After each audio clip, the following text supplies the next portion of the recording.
Welcome everyone to the live stream for this week's podcast. I'm Lee. Very happy to see all of you here. We're going to get to the podcast in just a second. Doing a little differently today. I've got some loud construction noises in the neighborhood. So I have recorded the podcast ahead of time. We'll go ahead and play that in a minute. It's not a very long one. It's about 15 something like this, and 15 minutes, and then we'll come back and kind of hang out a little bit. I'm going to say hi to see who's here. Oh, I see Evan's here, and Jim. David's here. Let's see here. Dean's here. Hey, Dean. Let's see. Rick's here. Hey, Rick. Good to see you, man. Coke is here. And okay. Great. Yeah, we're going to be talking about, this is basically the argument that I put down when I have a student who is dead set against learning guitar scales. And it's also beneficial for all of the rest of us.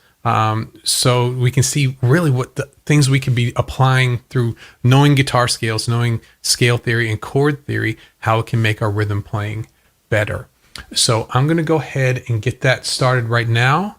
And then I will be back after that, and we'll hang out and answer any questions or just hang out there. So, okay, here we go.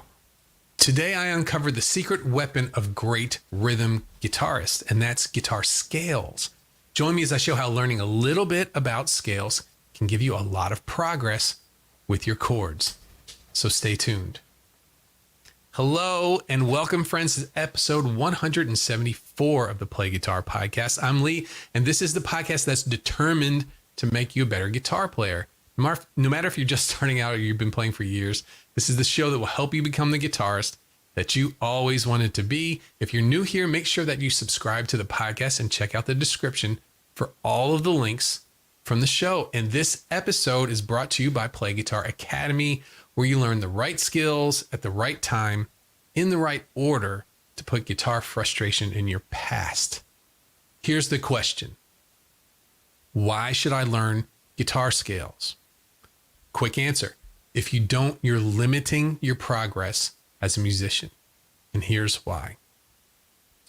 The question, why play scales at all, comes up a lot. I've had many students who've asked me the same question. It's usually rock guitar students, and they just wanted to play something cool, but they didn't want to get too deep into it. They didn't want to do something that requires a whole lot of effort. I don't want to ruin the magic by knowing all of this, how it works. I want to stay in the dark and keep this feeling of wonder. I don't want to turn this into something that's predictable. I love the wonder of music. Isn't that awesome? You know, we've all felt that when we first started learning music. You know, it's just, you hear the word magic all the time. It is. And then when you start to learn how it works, that takes that away a little bit. But as I'm going to show in this show, it really opens up to something even better when you can take your ideas and relate them to an audience. So, but when I get this question anyway, I say, who's your favorite guitar player? And they'll tell me, and we'll talk a bit about that player's background. And I guarantee that those players know at least a little bit about how chords and scales work together. And when they're playing, they don't look bored at all. It looks pretty nice. Okay, so that's the first part I talk about. And eventually, the people who ask these questions, they'll start getting more and more frustrated with their chord playing. And I'm going to share with you today the argument that I put up, why it's worth putting in a little amount of effort towards scales to get the big results with your chord choices. And I always start out this way. If you've listened to the podcast for a long time, you'll recognize this. What came first, the chicken or the egg? There's no way to answer that question. It's a loaded question, right? But in music, when you ask what's the first chord, or what's first, the chord or the scale is the answer every time. It's first. And to understand more about your chords, you need to at least understand how scales work. Even if you have no desire to to ever play any sort of melody on guitar, knowing what scales are and how they're constructed is essential to moving forward with your rhythm playing. And that's because the chords come from the scales. What's the important part, though? It's easy to say that, but the ingredients from the scales are something called intervals. Intervals are two notes, and the distance between those notes. These each have a very recognizable, unique sound.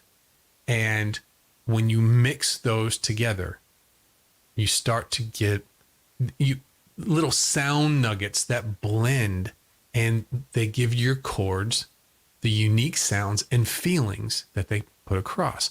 And more of these intervals that you mix together, the more complex the chords sound. And by understanding the why about chords, and that's what we're going to talk about a little bit, it gives you control as a musician. You're not going to be limited to the big blocky vanilla chords that you first started learning. And you'll not have to get lucky when you're trying to hunt around and find random notes to add to the shapes that you already know, just to find something that's interesting. You can make the decision ahead of time with your chords to make them as simple or as complex as you would like. All of that comes from knowing scales. I would think that if you ever asked yourself, why am I not better with chords? It's most likely because you don't effectively know how to use them. And that starts from understanding the major scale and how it's constructed. So let's talk about the rhythm guitar player exclusively. What are the benefits that the rhythm player will have from understanding scales and practicing a few of them? Well, the first benefit that you'll get is you'll be able to find different voicings of your chords. How does scales help with that? Well, knowing the notes in your chords and using scales to find them in different places of the guitar creates fantastic results. A lot of times, if you had notes that are in a certain order in your chord that's low on the neck, you find those notes, but they may be jumbled up in a different order and give really, really cool sounds. The next big thing that you can get when you really understand your scales is extensions. What are extensions? Extensions are those other notes, the notes that dress up the chords. They're not the functional notes. They're not the first, the third, the fifth, and the seventh. They don't change the way the chord acts. They dress up the chord. They make them sound.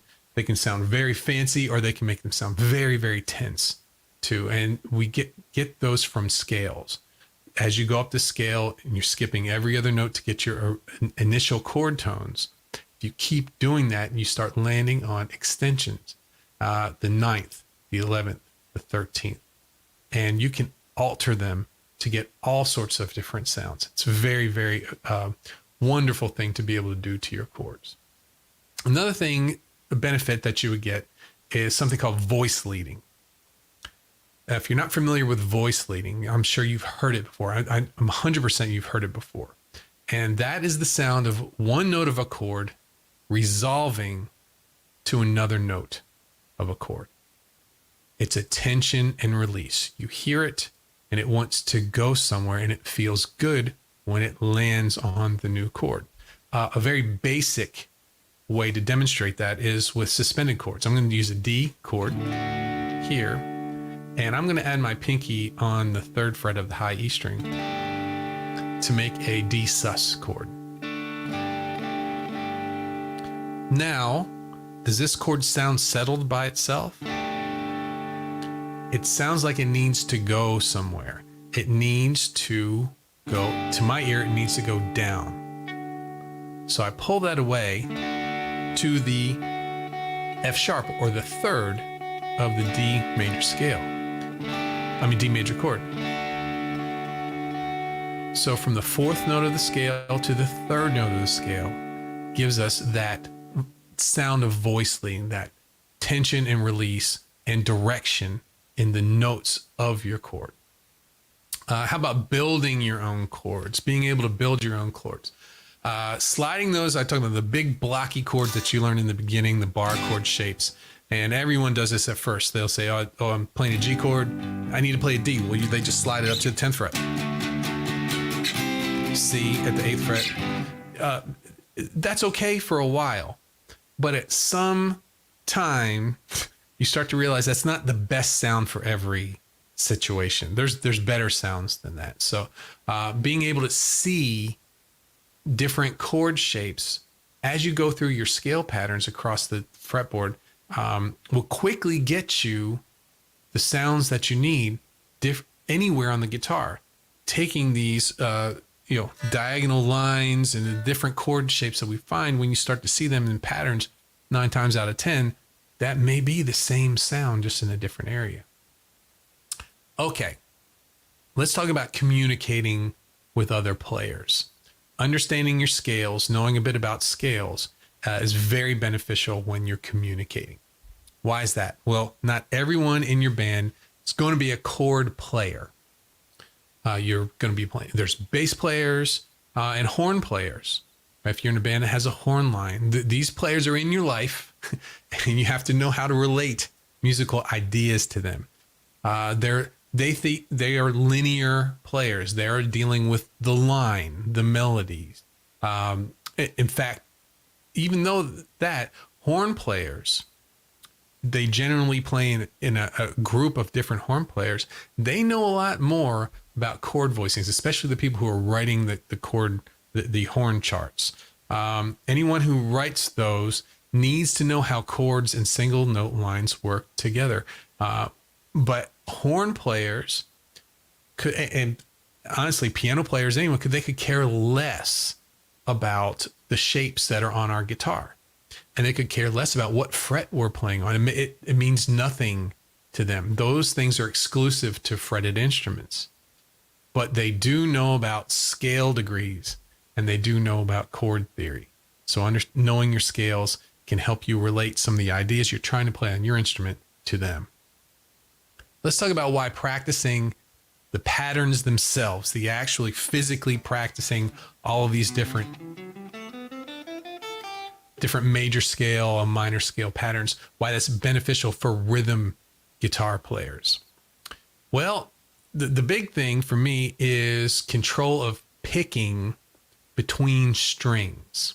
Here's what I mean by that. Beginning rhythm guitar players, they usually have the problem of unintended strings ringing out when they strum.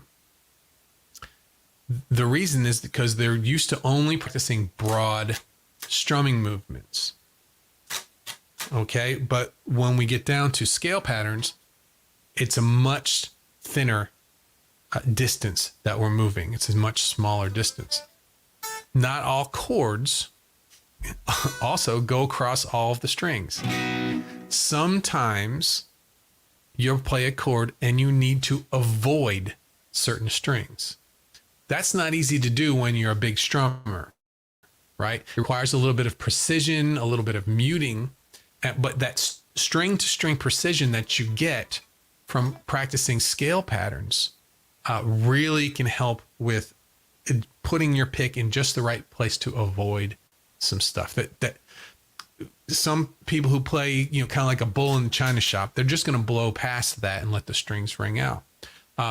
The repetition of practicing scale patterns, that string to string control, it's essential for advanced chord work. How about visualization? Guitar is a visual instrument. You know this because the first chords you learned were learned purely by shapes. You learn the shape, and then you hear the sound after you play it. Knowing your scale patterns will lay these shapes out that you've learned in different places in the guitar. One note at a time, you start to see where these chords actually are in different places. And this helps you in many ways. Seeing chord shapes, you already know, different places. Being able to see familiar chord shapes in other keys, that's very important too. And being able to see these chord shapes in your arpeggios, 1-to-1 ratio with that. So just to summarize with all of this, if you want to make your chords more interesting, the first step is understanding where they came from, which is scales. How about some action steps? First, take any of the major chords that you know and figure out what each of the notes are in that chord. Write them down. Okay, there'll be some doubles in there. Don't worry about the doubles. It'll usually be 3 notes or 4 if it's a 7th chord. Now, whatever that major chord is, look up what the major scale is that corresponds to that chord. Learn that, play it across there, and tell me which notes of that scale does your chord use. This is the first baby step to becoming a better chord player, even if you would never want to play lead guitar. Put them in the comments. Tell me all about it. I'd like to hear about it. And I've also got some things for you. There's a blog post. I've got this in the show notes. It's best scales to learn for popular music. It's one of my old blog posts.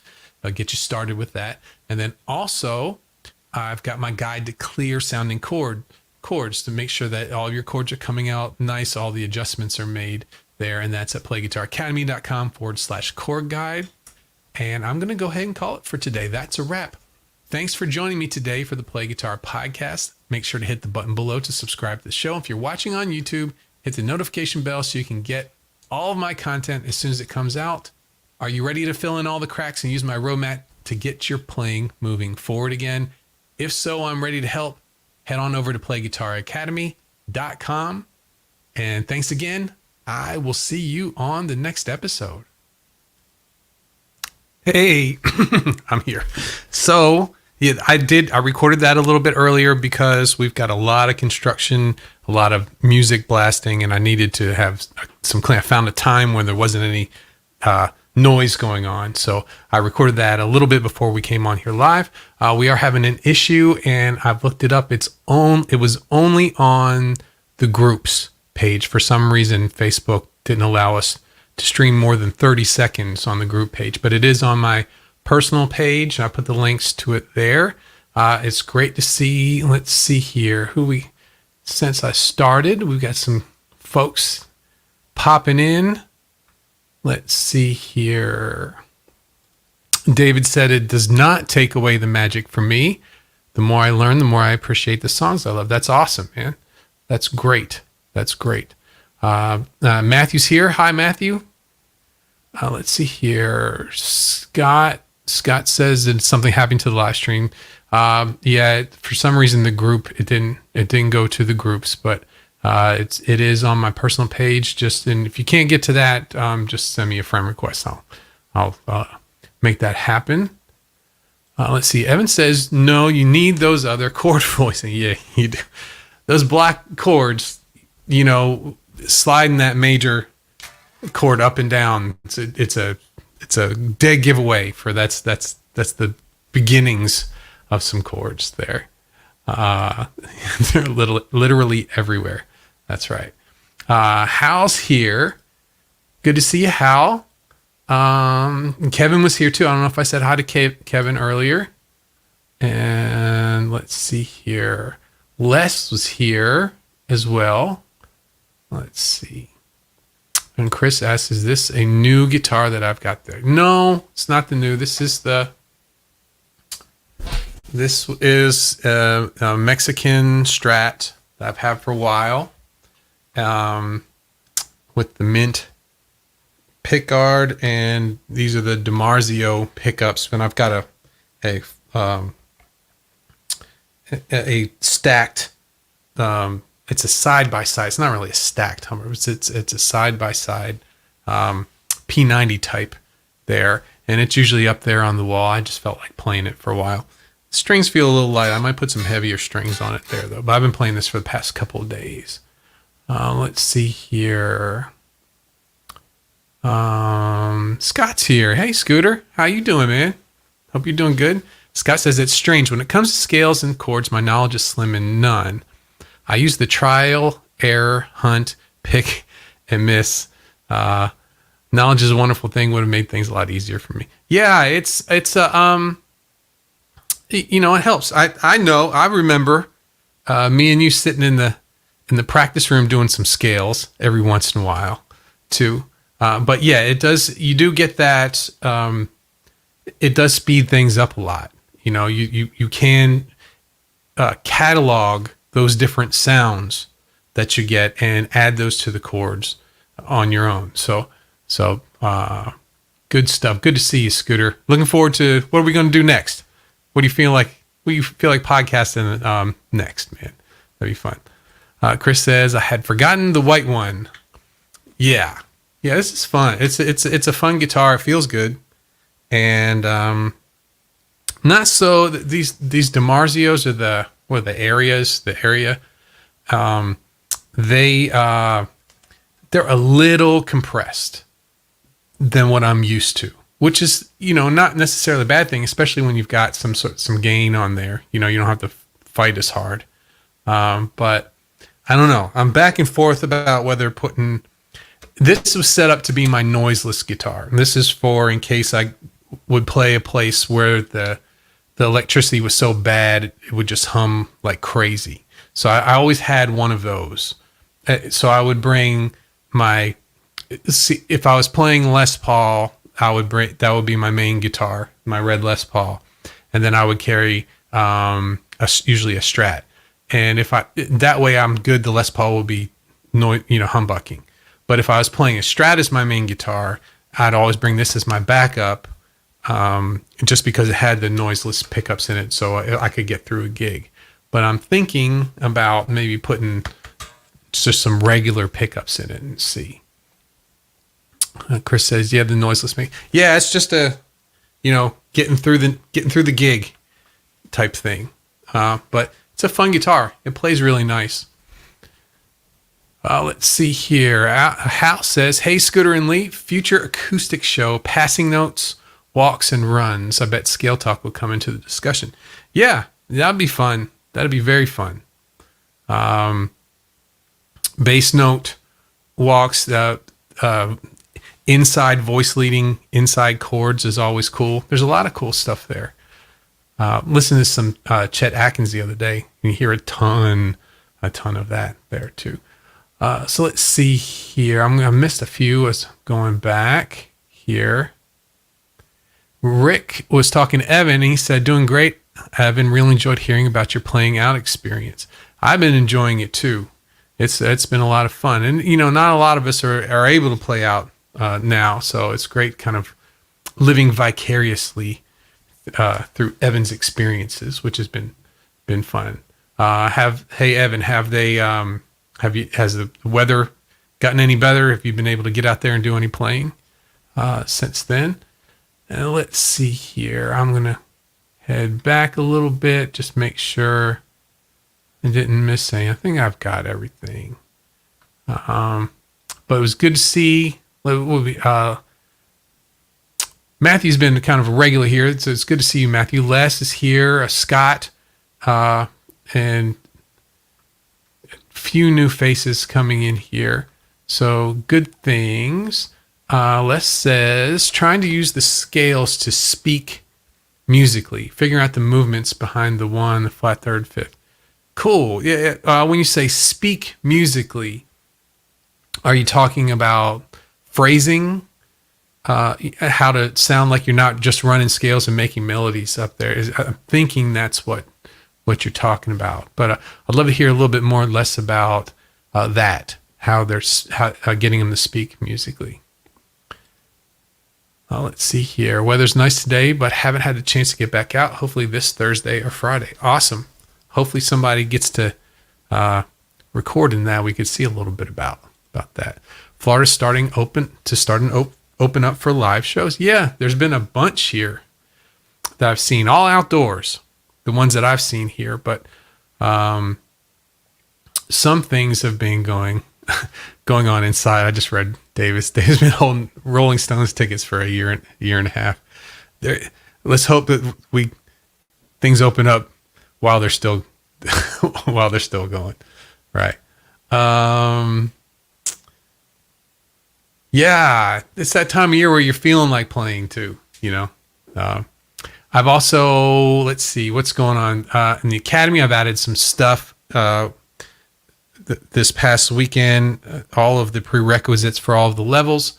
And I'm doing every day, I'm putting a little video up talking about what's been going on. I feature people in the community, talking about their wins. We had some good wins today. Dwayne made it through 102. He's in the 2 level now, which was awesome. And a lot of fun stuff. And let's see here. I'm doing all the songs tomorrow. So tomorrow I'm going to go through all the levels and recommended songs to go through. I'm just knocking the stuff down, changing things a lot, making it a lot easier to get started as well. I'm going to have the prerequisites. It's not even Monday, is it? And I'm going to have them clickable and have short videos. So that way, this is what I was trying to do. When you find a level that you think you should start on, but you think you may have some things in previous levels to work on, this will keep you from having to go back through all of the level videos. I'll have brushing up videos for that. So these are things that I'm starting to work on right now. I also did a baby steps for music theory video that's up there now. It's in the brushing up series. Anybody can check that out. That was from Robert. Robert is early on in the playing, and he's just really, really ready to understand more about music theory. I usually don't do it that early because you can fall into the deep end on that. But I did something that it was probably a 10-minute video, and it's kind of a overview of music theory, and it helped him, and I hope it helps some other folks too. Let's see here. Scott says, played Jekyll last week. Awesome.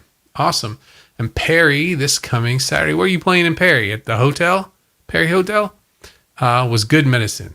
Yes. That's awesome. Was it with Gary and Rhonda? Were they with you? How did that go? That would be fun. That sounds like a lot of fun. Okay. So what do we got? We're at about the half hour. I'm going to hang out for a little bit longer. If anybody has any questions or wants to share what they've been working on, that's what I would really like to hear. This time of year is really, really tough on guitar practicing. It happens every year. It happens for about 3 weeks into May, right around my birthday, and then things kind of get back into it again. So if you're pushing through and actually practicing when the weather's starting to get a little bit better, I'd love to hear about what you're working on. I'm going to go back, make sure. I think I got everything. Don't want to leave anything there. Dean. Hey Dean, I hope you're still here. How you doing, man? Hope everything's good. How's the weather up where you are? Do some playing, Lee. Elbow cough. All right, what would you like to hear? Let's see. I don't have my good stuff here.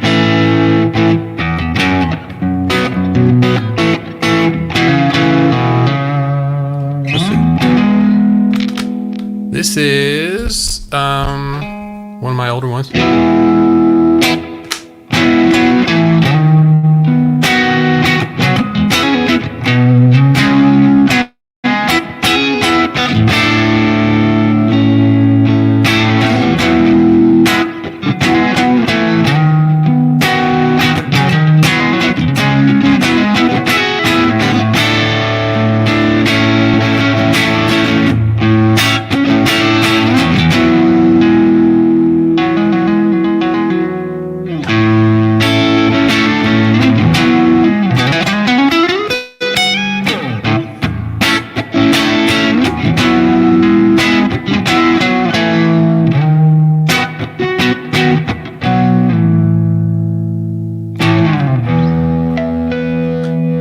That's a little something that I wrote a long time ago that I'm going to start recording. I've got a whole list of songs I'll be recording for the Academy for each of the levels, which would be pretty cool. Let's see here. Dean says, nice day. Awesome. That's good. I'm glad.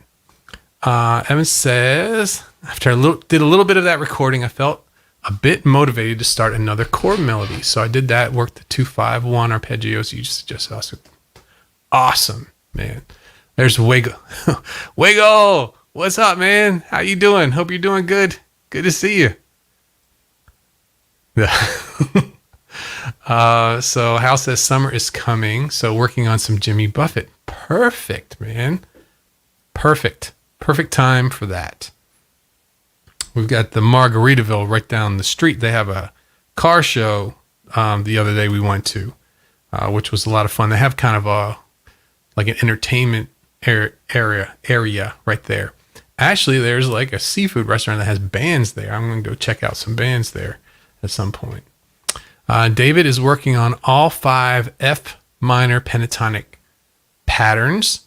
They're coming together, and some other chord changes still a challenge. We're going to keep working on those chords, but we're doing it along with some lead stuff. We'll keep everybody nice and happy and interested. Chris says, good stuff, Lee. Great sound. Oh, thank you, man. Yeah, I'm going to work on that. I'm going to do some leads for it. It's an old song. Dean's starting sequences. Really enjoying that. Sequences are fun. That's good, man. I'm glad you're enjoying it. Kevin's working on a margarita. That sounds good. Matthew says, I've been checking out the academy, but I love my teacher. Currently takes a break in the summer. Yeah, you sure can. It's month to month, and you can sign up for a little while and take a break or however you want to do it. You'd be more than welcome to. Let's see here. Got to shoot. See you, Chris. You have a great one, okay? All right. Let's see here. So, Wiggle, much love, brother. Keeping that social for one kicking. Yeah, man. Keep it distance, right? Good to see you. Good to see you, man. Coke's working on finger sequences, scale patterns. He already knows, and trying to learn more too of Hotel California solo and metronome stuff. Cool, good stuff. I'm glad people are practicing during this good time. Summer for me was always easy to practice because when it would just get brutally hot outside, air conditioning is where I want to be. Right now, though, it's like it's right in there. It's right in there. Okay. All right, everybody. Well, I'm going to call it a little bit early today. I'm going to go ahead and start editing up the podcast and see if I can keep myself from staying up till 3 o'clock doing it. So I'm going to get a little head start on that. It's great to see everybody. Thanks, David and Wiggle and Coke and Matthew, Evan and Chris, and Kevin and Dean, Hal. Did I say David already? I did. Scooter. Great to see you, Scooter. Congratulations on playing out, man. That's awesome.